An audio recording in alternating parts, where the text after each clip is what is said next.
V D സതീശനെ മുഖ്യമന്ത്രിയായി പ്രഖ്യാപിച്ചതിന് പിന്നാലെ ഇടഞ്ഞു നിൽക്കുന്ന മുതിർന്ന നേതാവ് രമേശ് ചെന്നിത്തലയെ അനുനയിപ്പിക്കാനുള്ള നീക്കം തുടരുകയാണ് മുതിർന്ന നേതാക്കൾ.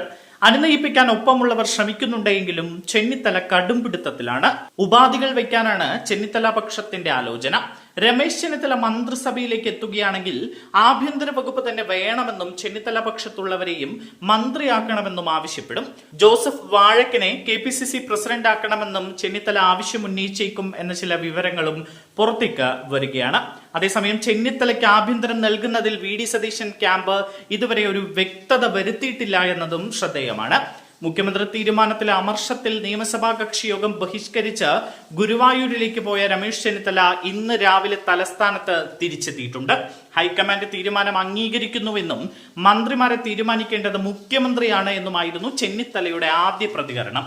മന്ത്രിസഭയിൽ ചേരുമോ എന്ന ചോദ്യത്തിന് ചെന്നിത്തല ഇതുവരെ ഉത്തരം നൽകിയിട്ടില്ല. എന്നാൽ VD സതീശൻ സന്ദർശനത്തിന് കാക്കാതെ രമേശ് ചെന്നിത്തല വീട്ടിൽ നിന്ന് ഇറങ്ങിപ്പോയി എന്നാണ് വിവരം.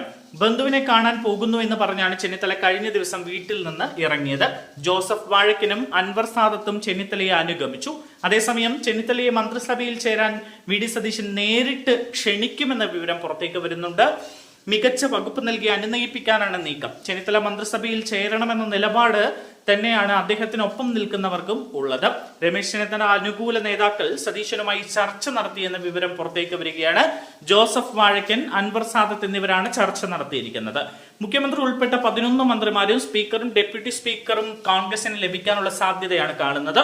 മന്ത്രിസഭയിൽ ചേരില്ല എന്ന നിലപാടിലായിരുന്ന രമേശ് ചെന്നിത്തല അയഞ്ഞാൽ മുതിർന്ന നേതാവ് എന്ന നിലയിൽ അദ്ദേഹത്തിന് സുപ്രധാന വകുപ്പ് തന്നെ നൽകേണ്ടി വരും.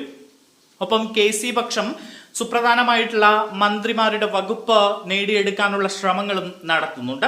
എന്തായാലും VD സതീശന്റെ മന്ത്രിസഭയിൽ ആരൊക്കെ ഏതൊക്കെ സ്ഥാനത്തിരിക്കുന്നു എന്ന ചോദ്യം ഇപ്പോൾ ഉയരുകയാണ്. വരും ദിവസങ്ങളിൽ നിർണായകമായിട്ടുള്ള തീരുമാനങ്ങൾ പുറത്തേക്ക് വരും എന്ന് തന്നെയാണ് അറിയാൻ കഴിയുന്നത്. എന്തായാലും VD സതീശൻ മുഖ്യമന്ത്രിയാകുന്നതോടുകൂടി വലിയ പ്രതീക്ഷയോടുകൂടിയാണ് കോൺഗ്രസ് പ്രവർത്തകർ അദ്ദേഹത്തെ നോക്കിക്കാണുന്നത്. വലിയ ചില നീക്കങ്ങൾ കോൺഗ്രസിന്റെ ഭാഗത്തു നിന്നും ഉണ്ടാകുമെന്നും സത്യപ്രതിജ്ഞാ ചടങ്ങ് വൻ ആഘോഷമാക്കി മാറ്റുമെന്നുമുള്ള വിവരങ്ങളും പുറത്തേക്ക് വരികയാണ്.